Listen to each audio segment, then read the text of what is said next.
Mari kita pahami dulu Bapak Ibu. Kewajiban pertama bagi kita manusia ini adalah mengesahkan Allah. Itu yang pertama. Awal wajibin alal insani ma'rifatul ilahi bistiqani. Kewajiban pertama bagi manusia itu adalah mengenal Allah dengan penuh keyakinan.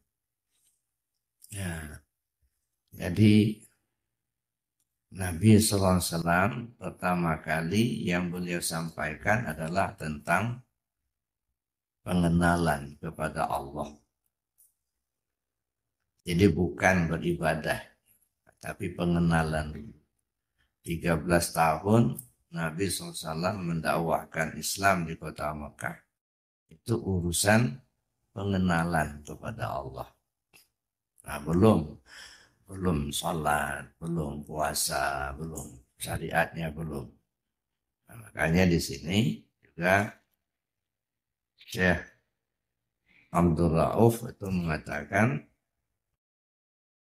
bahwa pertama kali awal wajibin alaika tauhidul haq subhanahu wa ta'ala. Jadi yang pertama kali menjadi kewajibanmu adalah mentauhidkan Allah Ta'ala. Wa tanzihi mimma la yajuzu alaihi. Dan membersihkannya dari sifat-sifat yang tak pantas baginya. Dengan kalimat la ilaha illallah. Nah, bagaimana kita mentauhidkan Allah? Dan bagaimana kita untuk mensucikannya? Mentauhidkan Allah bukan berarti kita menjadikan Allah itu tauhid. Sebab tauhid itu itu sudah melekat pada zatnya. Jadi bukan kita menjadikan Allah itu supaya tauhid. Jadi tidak bisa kita disebut dengan mentauhidkan Allah. Karena apa? Karena memang Allah itu sudah tauhid. Allah itu sudah esa. Cuman kita mengaitkan Allah dengan keesaannya.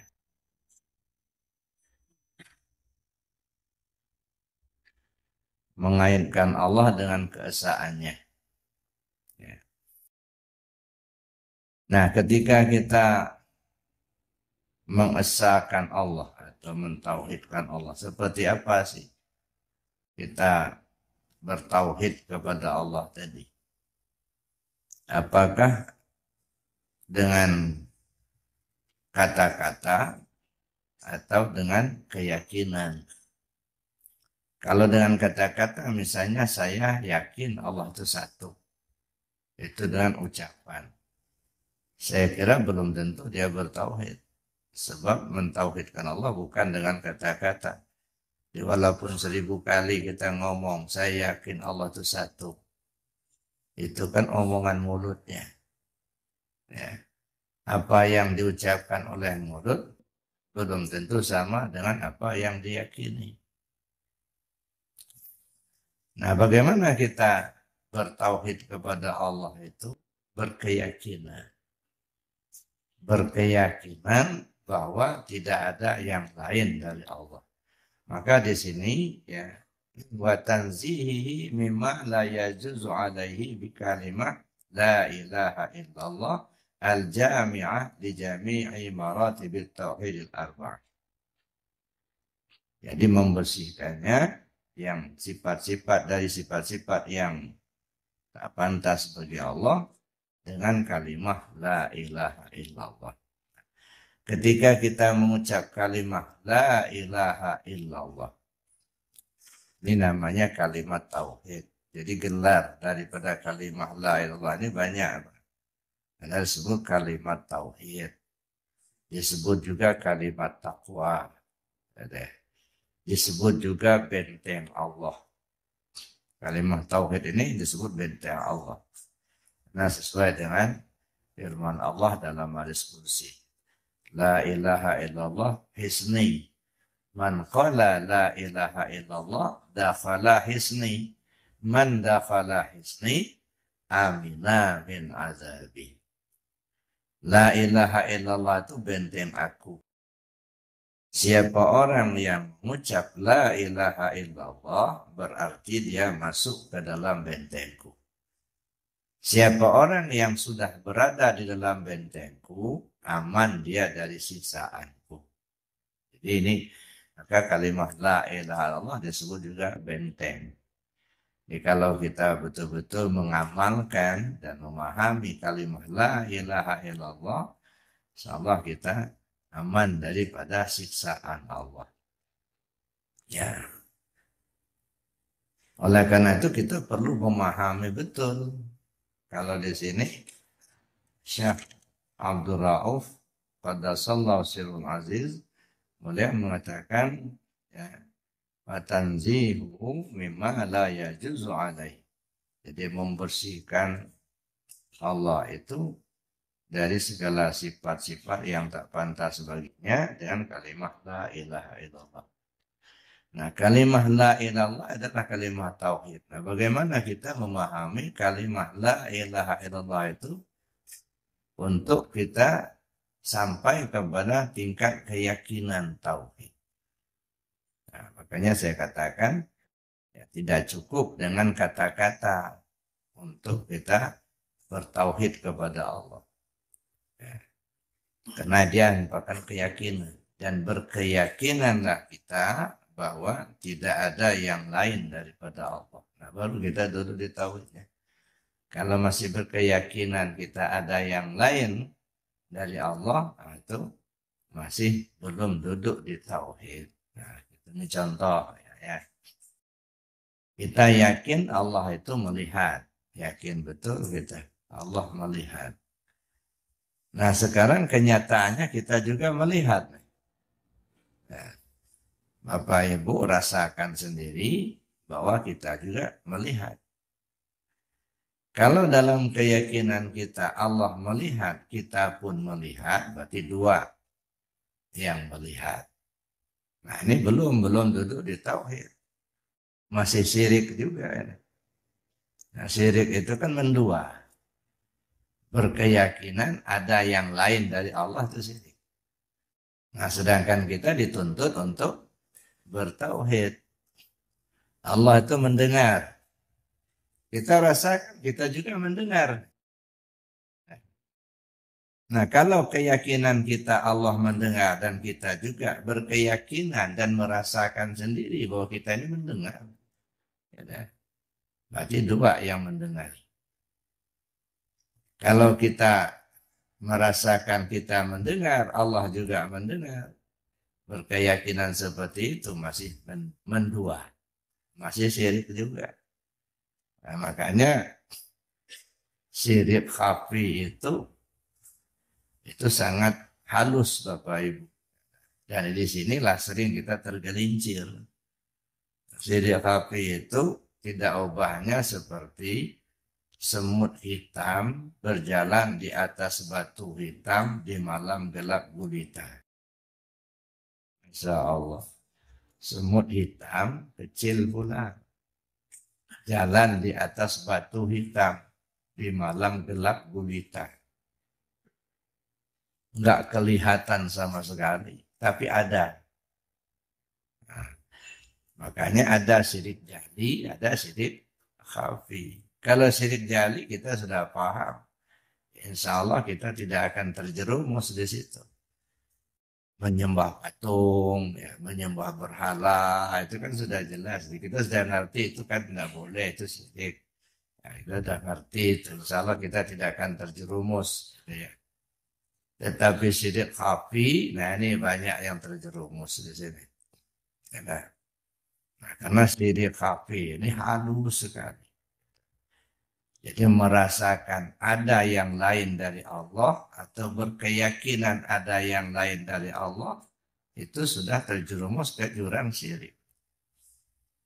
Makanya Syekh Abdul Rauf ini mengatakan harus dibersihkan dengan kalimat la ilaha illallah. Nah, bagaimana kita membersihkannya dengan kalimat la ilaha illallah ini? ada dua metode.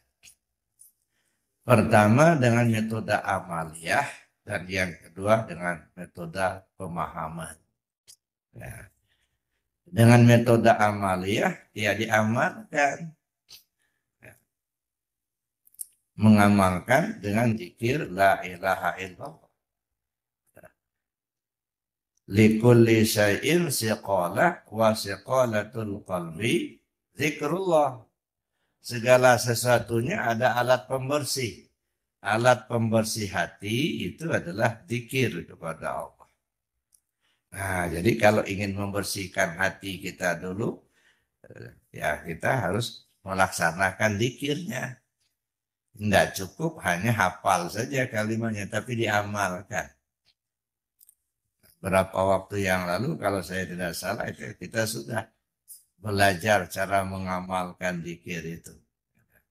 Tapi lagi-lagi waktu talqin zikir tempo hari, saya katakan ini bukan ilmu, ya, tetapi amalan. Kalau ilmu kan diketahui ya sudah, hanya diketahui saja. Tapi kalau amalan harus diamalkan, jadi tidak akan memberi bekas kalau tidak diamalkan. Makanya kata Nabi SAW, jadidu imanakum bikasrati qauli la ilaha illallah. Perbaru imanmu dengan banyak menyebut kalimat la ilaha illallah. Nah, banyak-banyak kita berzikir dengan kalimat la ilaha illallah. Jangan hanya diketahui aja. Sering-sering dengar ceramah, cuman kalau hanya diketahui tidak diamalkan, justru sebenarnya akan membebani kita. Banyak kita ketahui tapi tidak diamalkan, justru jadi beban, Pak. Kenapa jadi beban? Karena nanti di akhirat itu akan ditanya. La yazalu qadama abdin yaumal qiyamah hatta yus'ala an arba. Ya. An umrihi fima afnahu wa an jismihi fima ablahu wa an ilmihi ma amila bih wa an malihi min aina iktasabah wa fima anfaqah. Belum bergeser telapak kaki seorang hamba pada hari kiamat nanti hingga ditanyakan kepadanya 4 persoalan. Pertama, umur kemana kau habiskan? Wa an umrihi fima afna. Tentang umur kemana kau habiskan. Yang kedua, wa an jismi fima ablahu. Tentang tubuhmu kemana saja kau bawa. Nah, dibawa kemana mobil ini? Kendaraan tubuh ini dibawa kemana aja dia. Ya. Yang ketiga, wa an ilmihi ma amila bih. Tentang ilmu pengetahuan yang sudah kau dapati, apa saja yang sudah kau amalkan. Nah, ini akan diminta tanggung jawab. Udah belajar zikir tapi tak diamalkan, nah ini akan diminta tanggung jawabnya nanti. Wa an malihi min aina iktasabah wa fima anfaqah. Tentang harta kekayaanmu, dari mana kau dapat, kemana kau belanjakan. Nah, tentang harta ini 2 persoalannya. Dari mana didapat, kemana dibelanjakan. Kadang-kadang mendapatnya bagus, membelanjakannya enggak bagus, Pak. Peras keringat banting tulang, bekerja seharian, dapat duit, malah beli nomor. Nah, judi, ya. Ini namanya mendapatkannya bagus, tetapi membelanjakannya enggak bagus. Atau sebaliknya, mendapatkannya enggak bagus, tapi menggunakannya bagus. Maling, harta orang diambilnya, tapi disedekahkan sama dia. Ya, atau maling, ya, duitnya dikumpul-kumpul naik haji. Nah, ini kan cara mendapatkannya enggak bagus. Ada dulu, Pak, ya, di satu tempat, kalau saya ceritakan tempatnya di mana, ini cerita. Nah, ini kejadian. Jadi saking kepinginnya menunaikan ibadah haji, dia maling damar. Jadi di kebun itu kan banyak damar, Pak. Kalau di kampung itu damar. Jadi Malam-malam dia ngambil damar di kebun orang. Orang tidur, dia ngambil damar itu. Malam itu. Tumpuknya hasil damarnya itu di rumahnya. Terus dijualnya. Dan dijualnya, kumpul-kumpulkan duitnya, nyetor ONH dia. Naik haji. Nah, waktu zaman itu kan nggak seperti sekarang. Waktu itu nyetor, nah tahun itu juga berangkat. Ya setor, berangkatlah dia ke Tanah Suci. Sampai di sana tuh mungkin kepanasan. Ya, nggak sempurna ibadahnya, sakit, kepanasan. Akhirnya sampai pulang, ngomong sama orang, kapok saya, nggak mau lagi ke Mekah. Nah, ini kenapa? Karena uangnya didapat dengan cara maling. Walaupun dia digunakan untuk cara yang bagus. Tidak bisa juga. Maka nanti akan ditanya, ya, dari mana kau dapat, kemana kau belanjakan. Ya, an mali min ainak tasabak wa fima anfaq. Itu yang akan dipertanyakan nanti di akhirat. Jadi Bapak Ibu yang saya hormati, kita kembali. Kalau membersihkan hati dengan cara mengamalkan zikir la ilaha illallah. Nah, maka kita amalkan ya dengan tekun, dengan baik zikir la ilaha illallah. Maka kalau yang kita pelajari kemarin dalam tarekat Qadiriyah Naqsyabandiyah, di kewajiban seorang ikhwan dalam amaliyah tarekat Qadiriyah Naqsyabandiyah itu 4. Nah, ini kewajiban setelah kita mendapat talqin zikir, ya artinya kita itu sudah menjadi muridnya para aulia, muridnya sultan aulia. Ya, jadi kita murid Syekh Abdul Qadir Jailani, murid penguasa Abahano, murid daripada Syekh Muhammad Bahauddin An-Naqsyabandi. Ya, jadi setelah kita pelajari talqin zikir, belajar zikir, ya, dengan sendirinya kita sudah menjadi murid-murid beliau. Makanya disitulah silsilah itu harus tersambung sampai kepada Rasulullah SAW. Kenapa? Karena akan ya tersambung dengan guru kita tadi. Nah, kalau kita berkumpul dengan orang-orang yang dekat dengan Allah, dengan orang-orang soleh lah gitu ya, insya Allah di akhirat nanti kita kumpul sama mereka. Sebab nanti di akhirat itu kita kumpul bersama orang yang kita sering berkumpul di majalis. Ya. Kalau kita sering berkumpul sama peminum, pemabuk, nah nanti kawannya mereka itu. Ya. Kalau sering berkumpul sama germo-germo, nah kawannya itu juga.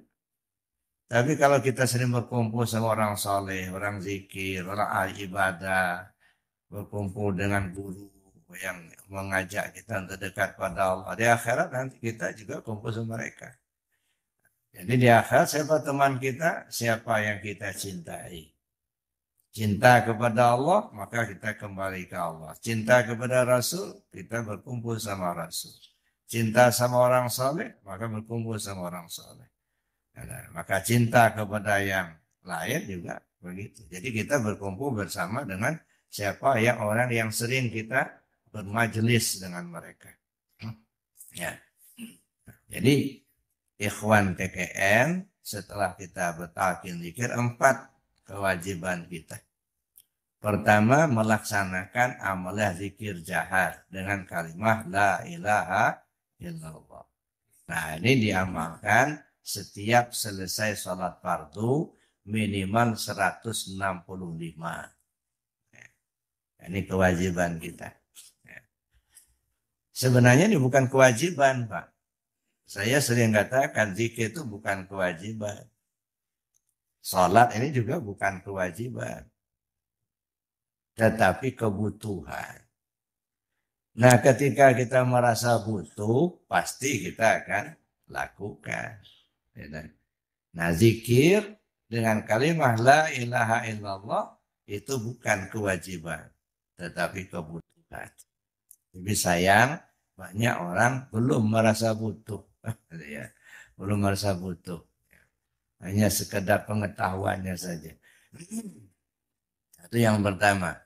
Nah, jadi zikir la ilaha illallah itu adalah kebutuhan yang kita amalkan setiap selesai salat fardu minimal 165. Lebih banyak lebih bagus. Jangan sampai kurang. Cuman ada rukhsah. Ada rukhsah. Kalau kita dalam kesulitan, artinya kita musafir. Kalau kita lama-lama duduk nanti akan ditinggalkan bis gitu ya. Atau kita sibuk kerja di pasar, di sawah, di ladang. Atau sibuk kita karena di kantor misalnya.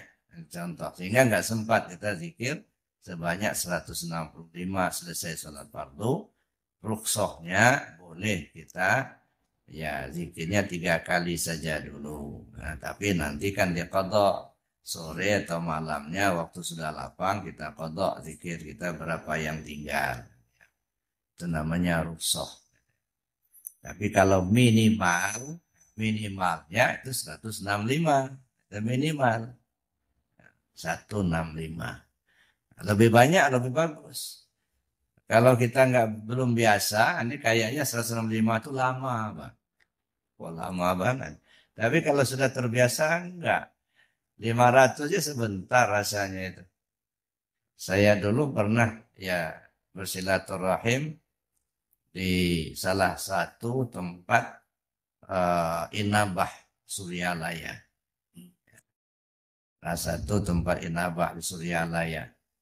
Jadi waktu kami datang itu ya disuruhlah salah seorang di antara peserta inabah itu yang sudah sembuh begitu untuk bercerita pada kami. Kami datang itu atas nama MUI Bandar Lampung waktu itu. Apa ceritanya?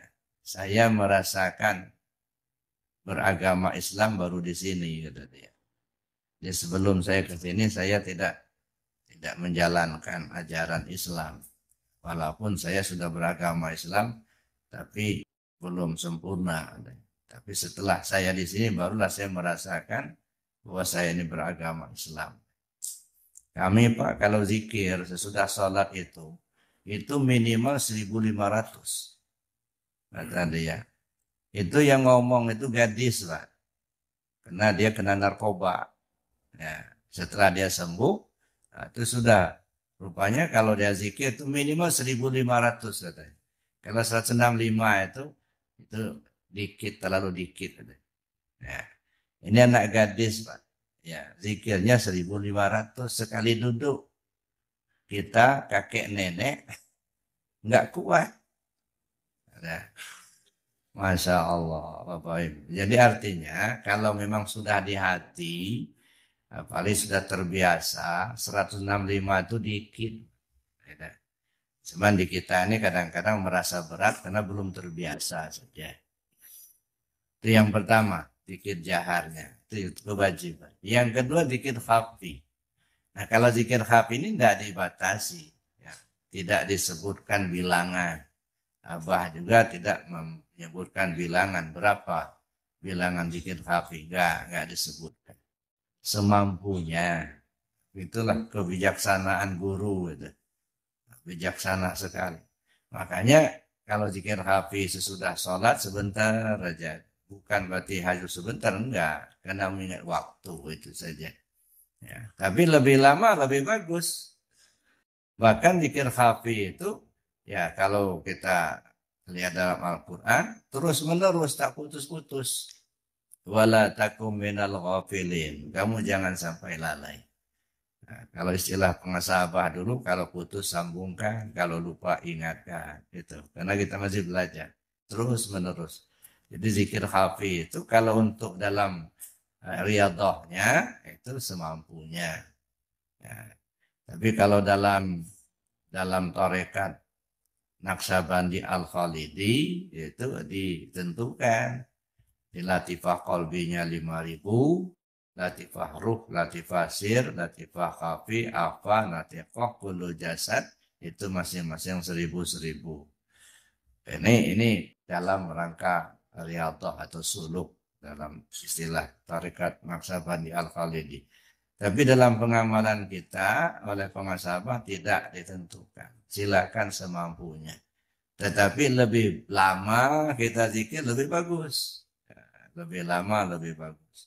Makanya kalau sudah sholat tahajud misalnya, menunggu sholat subuh, ya mungkin kalau zikir jaharnya mengganggu orang tidur gitu ya, atau kita sudah capek juga, ya udah duduk aja zikir khafi aja. Terus mungkin setengah jam, ya mungkin 15 menit atau lebih, mungkin 1 jam, semampunya kita. Itu terus zikirkan, melatih hati kita itu untuk berzikir gitu. Ya dua, Pak. Jadi lidah dilatih dengan zikir la ilaha illallah, hati dilatih dengan zikir ismuzat. Nah, kenapa dua ini harus kita latih? Karena orang akan meninggal itu dua ini alatnya. Pertama lidah, yang kedua hati. Kalau lidah ini sudah terbiasa dengan menyebut kalimat la ilaha illallah, insya Allah itu juga akan terbawa sampai kita meninggal dunia dengan kalimat la ilaha illallah. Tapi kalau lidahnya sudah tak terbiasa, khawatirnya nggak muncul, Pak. Sebab ketika orang meninggal itu apa yang lengket di hatinya. Ya, kalau lengket di hati kita itu tentang Allah, lalu kemudian terbiasa kita menyebut la ilaha illallah, ya insya Allah sampai mati pun itu dia akan terbawa. Nah, jadi apa yang lengket di hati, itulah yang akan terbawa. Maka kata Nabi SAW, matan nas bima ya'isubi. Manusia mati sesuai kebiasaan. Nah makanya sebelum kita menemui ajal, nah kita biasakan dulu lidah kita ini nyebut la ilaha illallah. Man qala la ilaha illallah akhiru kalami dakhala jannah. Siapa orang yang akhir kalamnya nyebut la ilaha illallah, dia masuk surga. Itu satu. Nah, tapi kalau lidah sudah nggak bisa ngomong, ya ibarat istilah orang, tinta sudah kering, pena pun sudah patah, kertas pun sudah robek. Tidak ada lagi yang bisa ditulis. Nggak ada yang bisa disebut. Kalimatnya juga ya mungkin sudah nggak bisa disebut karena lidah sudah keluh. Ya, ada juga orang ditakdirkan Allah ya jauh hari sebelum dia meninggal kena stroke. Lidah sudah nggak bisa ngomong lagi. Satu-satunya alat hanya hati. Nah kalau hati ini nggak tahu cara zikirnya, seperti apa zikir dalam hati itu? Nah bagaimana kita akan berzikir? Ibarat kata orang, kalau gempa sudah datang, angin puting beliung pun sudah tiba, itu sudah alamat kiamat akan terjadi. Nah kalau situasinya seperti itu, lidah sudah nggak bisa dipakai, karena sudah keluh. Satu-satunya hati, tapi hati nggak terbiasa zikirnya. Seperti apa zikir hati itu? Nah, apa kita nyebut, apa gimana? Makanya selagi kita masih sehat ini, kita latih hati kita. Dan itu perintah Allah. Wazkur rabbaka fi nafsik. Sebut nama Tuhanmu melalui hatimu. Tadarruan wa khifatan, dengan rasa rendah diri, rasa takut kepada Allah. Waduna jari minal qaul, jangan bersuara keras. Cukup di hati saja. Bil ghudwi wal asal. Pagi, sore, siang, malam, sehat, sakit, lapang, sempit. Di darat, di laut, di udara, di mana saja, kapan saja.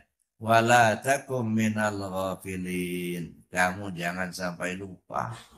Jangan sampai lalai. Jangan sampai lengah.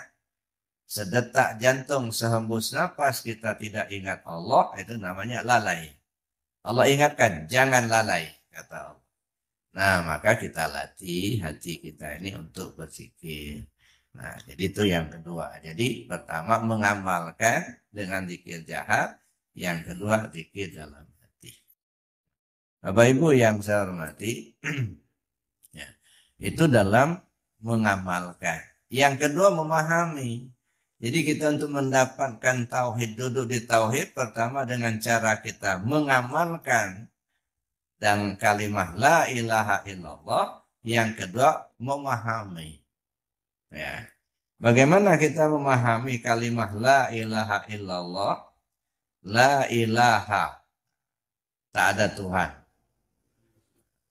Nah, ini kan kalimatnya, la ilaha, nggak ada Tuhan. Nah, ketika kita mengatakan la ilaha, nggak ada Tuhan, ini namanya takhalli, pengosongan. Dikosongkan dulu. Nah, ketika kita bicara Tuhan, apa sifat yang ada? Ada 7 sifat yang disebut sifat ma'ani. Kodrat, iradat, ilmu, hayat, sama, basar, kalam. Ada nggak sifat itu kepada kita? Ada. Kita rasakan ada. Kita punya kuasa, kuasa mengangkat tangan, kuasa kita mengangkat kaki, kuasa kita mengangkat sesuatu barang. Ada kodrat. Nah, iradat ada. Kita punya keinginan. Ingin belajar, ingin tahu, ingin punya mobil, ingin punya rumah. Banyak lagi keinginan-keinginan kita. Berarti ada. Sifat iradat itu ada di kita. Ada keinginan itu. Ilmu, tahu. Tahu nggak kalau api itu panas? Tahu. Tahu nggak kalau air itu membasahi? Tahu. Tahu nggak kalau tajam itu melukai? Tahu. Nah itu sudah tahu. Nah tahu kita itu dari mana? Nah ini kita sudah paham betul bahwa kita ini sudah tahu. Ada pengetahuan kita. Tahu kita kalau api membakar, tahu kita kalau air membasahi, tahu kita kalau tajam melukai. Dan banyak pengetahuan, tahu kita baca Al-Quran, tahulah kita cara sholat, ya banyak lagi. Itu ilmu. Ya, kodrat, iradat, ilmu, hayat, hidup. Ya, merasa nggak kalau kita ini hidup? Ya, kita rasakan betul. Dulu kita nggak ada, kemudian kita ada, terus kita dalam keadaan kecil mungil, kemudian membesar, menjadi dewasa, jadi tua. Nah, kan ada perubahan. Nah, itu menunjukkan kita ini hidup, bisa bergerak. Gitu. Nah, itu berarti kita hidup. Ada hidup itu di kita. Nah, sekarang kita coba rasakan itu dulu. Hidup, hayat. Sama mendengar. Mendengar nggak kita nih? Nggak usah tanya sama orang lain, Pak. Rasakan. Kita ini mendengar. Ya, telinga kita ini mendengar. Basar, kita melihat. Benarkah kita melihat? Benar. Kita bisa melihat ini dan itu. Ini meja, itu karpet, itu tiang, dan lain sebagainya lah. Mata kita melihat, kita merasakan betul kita melihat ini. Dan kita bisa ngomong kalam. Berarti sifat 7 itu ada pada kita. Kodrat, iradat, ilmu, hayat, sama, basar, kalam. Ketika kita sudah merasakan itu ada pada diri kita, maka coba bersihkan. La ilaha, tak ada Tuhan. Artinya apa? Tidak ada sifat 7 itu. Ya, tidak ada ya, tidak ada qadirun, la sami', la muridun, la sami'un, la basirun. Ya, tidak ada yang kuasa, tak ada yang kehendak, tak ada yang melihat, tak ada yang mendengar, ya, ya. Tak ada yang hidup, tak ada yang tahu. Nah, tak ada yang berkala. Itu namanya takhalli. Ya, kita kosongkan dulu. Setelah kita kosongkan, baru timbul kalimat illallah. Melainkan Allah. Nah, duduklah di situ. Itu kita membersihkan dulu. Ya, membersihkan ya sifat-sifat tadi ya dari diri kita untuk kita kembalikan kepada yang punya. Nah, maka sering-sering kita nyebut la ilaha illallah, la ilaha illallah.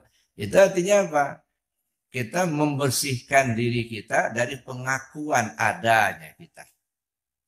Ngaku kita ada, ngaku kita yang melihat, ngaku kita yang mendengar. Dari sifat 7 tadi lah.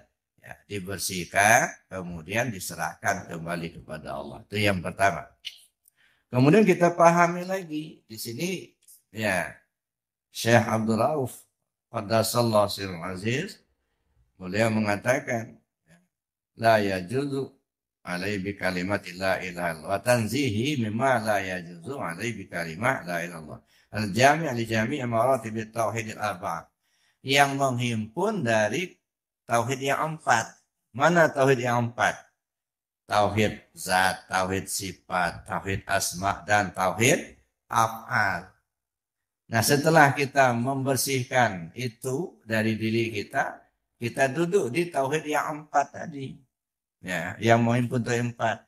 Tauhid zat, tauhid sifat, tauhid asma, dan tauhid af'al. Ya, nah, disinilah kadang-kadang kalau kita tidak memahami tauhid yang empat itu, sering tercampur, Pak. Tercampur antara syariat dengan hakikat. Contohnya begini, ya, ngapain orang zikir itu kok meki-meki?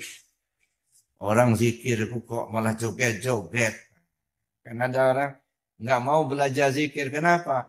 Karena dia melihat ada sekelompok orang berzikir, meki-meki, ilallah katanya. Ya. Ada lagi yang bangun dia malah joget-joget sambil nunjuk-nunjuk. Allah. Nah, dengan melihat itu dia nggak mau. Takut dia. Ya. Takut dia mau masuk seperti itu. Nah, ini kenapa? Karena tidak memahami tauhid yang empat tadi. Ya. Sekarang kita coba masuk melihat kepada tauhid af'al dulu. Ya. Orang misalnya berjoget-joget sambil zikir. Sekarang kita sadari dulu, ya. Kita itu berada di gelanggang mana?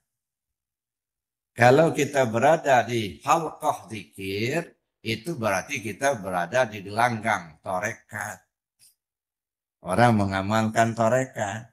Kalau kita berada di gelanggang torekat, berarti kita berada di gelanggang tasawuf. Nah, kalau kita berada di gelanggang tasawuf, maka kita harus menggunakan pandangan tasawuf. Cara berpikirnya, cara memandangnya harus gunakan cara pandang tasawuf.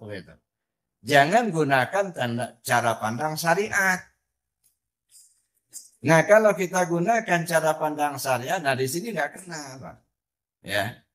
Sekarang kita gabung misalnya melihat ada orang zikir la dengan meki-meki, dengan berjoget-joget. Secara syariat mungkin kita salahkan. Nah, apa zikirnya meki-meki? Apa zikirnya joget-joget? Itu pandangan syariat. Sekarang kita kan berada di gelanggang tasawuf nih. Berarti harus berpikir secara tasawuf. Bagaimana berpikir secara tasawuf? Jangan lihat orang itu yang joget. Jangan lihat orang itu yang meki-meki. Tapi pandanglah Allah memperagakan af'alnya lewat hambanya. Jadi yang kita lihat itu af'alullah yang diperagakan melalui hamba. Nah, itu namanya kita berpandangan tasawuf. Mau berguling-guling terserah. Allah yang punya kehendak. Mau meki-meki terserah. Ada macam-macam kan. Ada yang diam-diam aja zikirnya sambil mencas. Ada. Apakah hebat orang seperti itu? Enggak juga. Oh, hebat dia zikirnya diam aja sambil mencas. Mana yang bagus kita lihat dia mungkin kata dia. Bagus yang mana? Yang ngeces apa yang zikir? Tapi orang berpandangan, ngapain meki zikir Allah nggak tuli? Kan gitu ya. Ngapain zikirnya joget-joget? Nah, ini orang berpandangan syariat. Nggak kenapa? Di sini bentrok terus itu. Nah, jadi kita mesti tempatkan. Ketika kita berada di gelanggang tasawuf, berpandang secara tasawuf, berpikir secara tasawuf. Ya, jangan salah tempat. Ya, artinya apa? Ya kita bukan melihat orangnya berjoget, bukan mendengar orangnya meki-meki, bukan.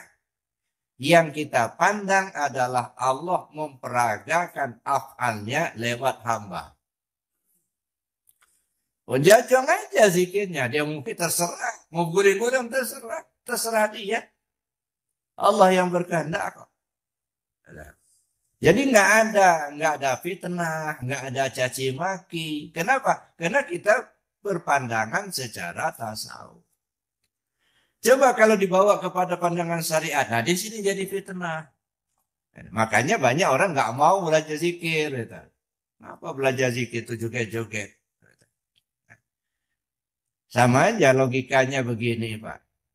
Tentara itu kan kalau dia berpakaian dinasnya, wah gagah, Pak. Apalagi kalau upacara 17 Agustus. Ada pangkat-pangkatnya, ada tanda rencananya dipasang semua. Gitu ya. Ya. Gagah, dia pakai topinya, berdiri tegak. Tahukah kita ketika dia masih latihan dulu, lumur lumpur, Pak. Berguling-guling, ya. Berenang di air, karena berenang di laut begitu. Kadang-kadang jalan dari Palembang sampai ke Lampung tanpa bekal. Bekalnya cuma topi baja sama pisau. Enggak dikasih duit, enggak. Apa itu tentaranya? Itu lagi latihan, Pak. Ya, dah. Jangan dilihat, oh gagah dia pakaian dinas. Ya, begitu. Jangan dilihat ketika orang lagi zikir mukib itu dan latihan. Tentara lagi latihan. Ya, nanti ketika dia sudah selesai itu, baru gagah apa? Pada gagahnya bisa si pahit lidah apa? Nah, ini. Gagahnya itu seucap nyata. Apa yang diucapkannya terkabul. Beda dengan kita, Pak. Kita ini lidah kita banyak makan jengkol. Iya, busuk, Pak. Makanya omongan kita walaupun benar didengarnya, tapi salah kata orang. Ya, masih busuk. Kalau mereka yang sudah sampai, sudah selesai latihannya, awalnya mungkin-mungkin gitulah. Bisa aja guling-guling, orang yang namanya fana. Dia sendiri nggak tahu, Pak. Ya, nah, tapi setelah jadi, nah kita gagah kayak tentara tadi. Ya, waktu latihan dia, apa guling-guling, Pak. Ini sikunya yang berjalan begini. Berlumuran lumpur. Kadang-kadang mukanya dicoreng-coreng sama jam arang. Gitu. Tapi begitu selesai latihan, wah, pakaian dinas keren. Gitu. Berpangkat, pakai lencana. Nah, jangan kita ngelihatnya pakaian dinasnya aja. Lihat waktu latihan. Nah begitu juga kita dalam riyadhah, dalam berzikir. Jangan lihat dia guling-guling, jangan melihat dia maki-maki. Gitu ya. Coba perhatikan para ulama-ulama, para aulia Allah. Akhlak mereka bagus, begitu ya. Penampil mereka sederhana. Tapi apa yang dimaukan ada. Hebat kan? Makanya saya bilang, kita nih nggak usah jadi orang kaya harta lah, nggak usah. Capek ngitungnya. Ya. Nyimpannya juga susah. Takut dimaling orang. Nggak usah jadi orang kaya harta. Cuman yang kita maukan, apa yang dimaukan ada. Itu. Apa yang dimaukan ada. Kami kepingin ke Mekah ada. Kami ingin beli rumah ada. Itu aja kan. Kepingin beli mobil ada. Ya pokoknya apa yang dimaukan ada. Itu aja lah. Yang nggak usah kita nampilkan banyak duit, nggak usah. Kadang-kadang orang banyak, rumahnya banyak, pada 20. Tapi satu pun, ya, yang satu cuma di tempat. Yang lain nggak pernah dia tengok aja enggak. Cuman punya, kata orang punya dia. Cuman dia sendiri nggak pernah tidur di situ. Nggak pernah menikmati. Nah, tapi bayar pajak terus. Kan. Jadi menyengsarakan. Kalau bisa kita ini kan, ya jangan kita yang melayani harta, bukan. Jangan kebalik. Harta itu melayani kita. Kita ini melayani Allah. Jadi kita itu khadamnya Allah, harta khadam kita gitu. Ini kan kadang-kadang kebalik Pak. Kita yang melayani harta, bukan harta yang melayani kita. Masya Allah Bapak Ibu. Nah, jadi kita manusia khadamnya Allah. Harta khadamnya manusia. Jadi harta itu melayani kita. Kita melayani Allah. Jadi Bapak Ibu yang saya hormati, nah yang kedua ini artinya berpaham. Nah, tauhid af'al. Tauhid sifat, tauhid asma, tauhid zat.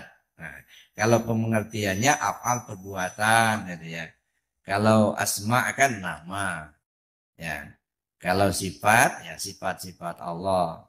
Nah, kalau zat, nah, kalau kita bawa ke diri kita, bawa ke diri, ya. Karena kan yang batal kan kita. Nah. La ilaha illallah. La ilaha illallah itu terdiri dari 4 suku kata. La ilaha illa Allah. Nah, kalau kita bawa melalui kajian sifat 20, ya, la itu menghimpun sifat nafsiyah. Sifat nafsiyah itu hanya satu sifat wujud. Ilaha menghimpun sifat salbiyah. Sifat salbiyah itu 5. Qidam, baqo, mukhalafatul hawadis, qiyam ta'ala binafsi dan wahdaniyat.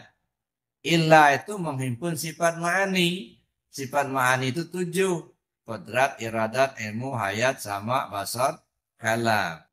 Allah lafaz jalalah menghimpun sifat maknawiyah. Sifat maknawiyah itu 7. Qadirun, muridun, alimun, hayun, sami'un, basirun, dan mutakallimun. Nah, bagaimana kita menisbahkan ke diri kita? Wujud. Ya, la menghimpun sifat nafsiyah, ya ada sifat wujud. Wujud itu ada.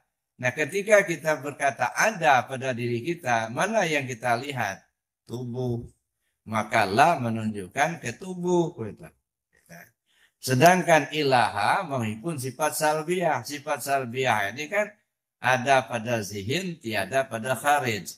Artinya kita bisa pahami tapi tak bisa nampak. Nah, hanya diyakini. Keyakinan itu ada di mana? Di hati. Maka disebutlah ilaha itu menunjukkan ke hati pada kita. Ilah menghimpun sifat ma'ani. Sifat ma'ani ini 7. Ada qadrat, iradah, ilmu, hayat, sama, basar, kalam. Yang 6 sifat tergantung kepada hayat. Ada hayat, maka muncullah sifat yang 6. Ada qadrat, ada basar, ada sama, ada kalam, ada iradat. Nah, tergantung sama siapa? Sama hayat. Hayat pada kita, nyawa pada kita. Maka kalimat ilah menunjukkan nyawa pada kita. Lalu lafaz jalalah Allah itu menghimpun sifat maknawiyah. Sifat nawiyah itu dia tersembunyi, dia tidak tampak pada zahir. Kenapa? Yang tampak sifat ma'ani. Dia tersembunyi. Yang tersembunyi itu namanya rahasia. Ya, rahasia pada kita.